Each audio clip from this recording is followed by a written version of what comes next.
So one of the biggest decisions you have to make when you decide to become a full-time nomad is what to do with your stuff.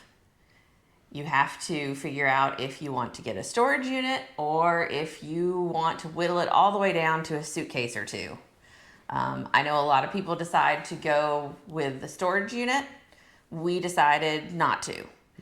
The main reason is because we currently live in North Carolina, and we know that at the end of the day, North Carolina isn't the place that either of us would want to settle down. We may come back to the United States, and if we did, it would probably be to Florida, which is why that's where we got residency, is given the climate there. It's a little bit warmer, and we'll probably not see too much snow. So we initially had a larger home. Yeah. We had about 2,700 square feet, 4 bedrooms, and a lot of that was filled with stuff. So initially we decided to sell the house and downsize to a rental home, which was about 1,400 square feet. That downsizing was pretty easy because when you're first going through things, you realize, oh, well, I haven't used that in years. I don't even like that anymore. I don't fit into that anymore. Wow, I should have thrown that away a while ago. You realize you actually just have a lot of junk in your house. So that downsizing was easy. We boxed everything up. We moved to this house. And then after about 6 months here, we started trying to sort through things again. One of the tricks I used with clothing was when we moved was I turned all of the hangers the wrong way.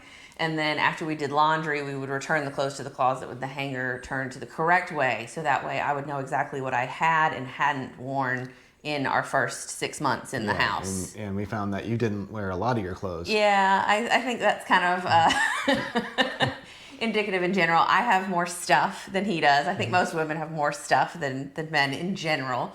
But I did have a lot of shoes. I had a lot of clothing items, even purses that I didn't really carry or use. So knowing that I hadn't used them in 6 months, obviously it made it a lot easier to part with them. Another technique we used is kind of cutting items by 50% over and over again. So if ultimately your goal were to be to have 25% of whatever item and to get rid of 75%, we find it's a lot easier to cut it in half and say, well, this is my favorite half and this is the half I don't want, and then come back to it a couple weeks later and cut that good half in half again.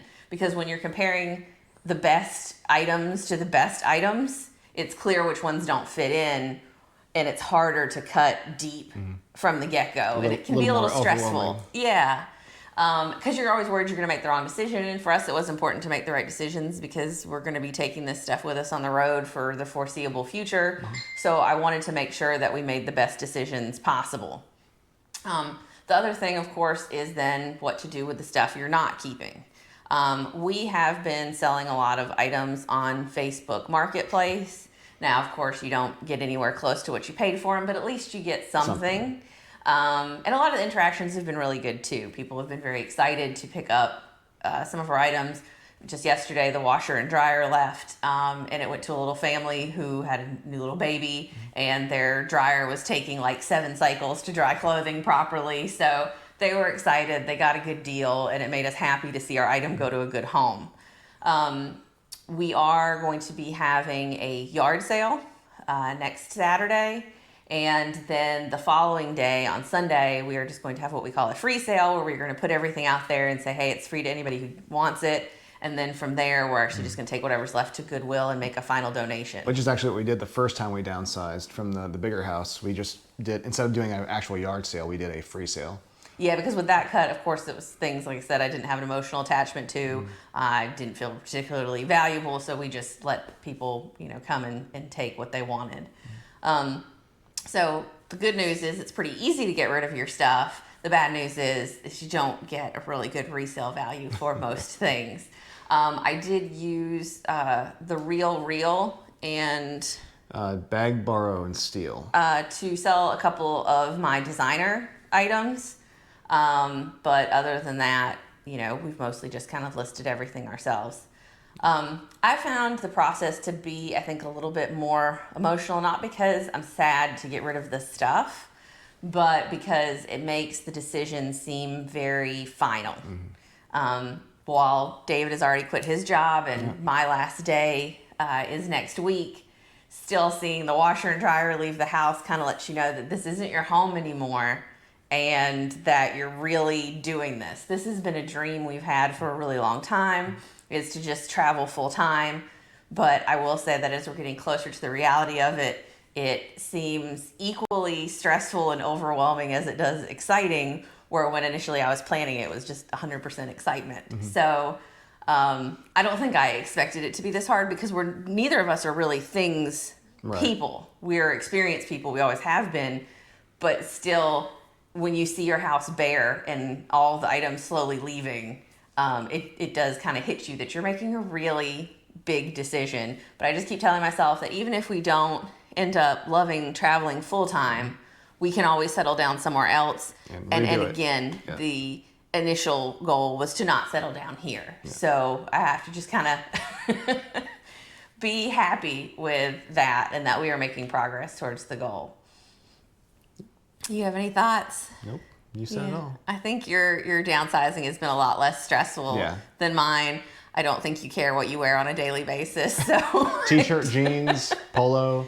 I mean, the only thing I'm really sad to see go is going to be this couch and the 65-inch TV. No more home theater. Yep. That's hard to take on the road. Mm-hmm.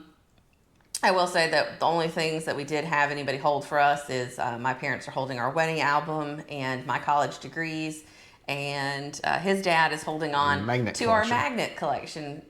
Before this, every country that we went to, every city we spent the night in, we bought a magnet.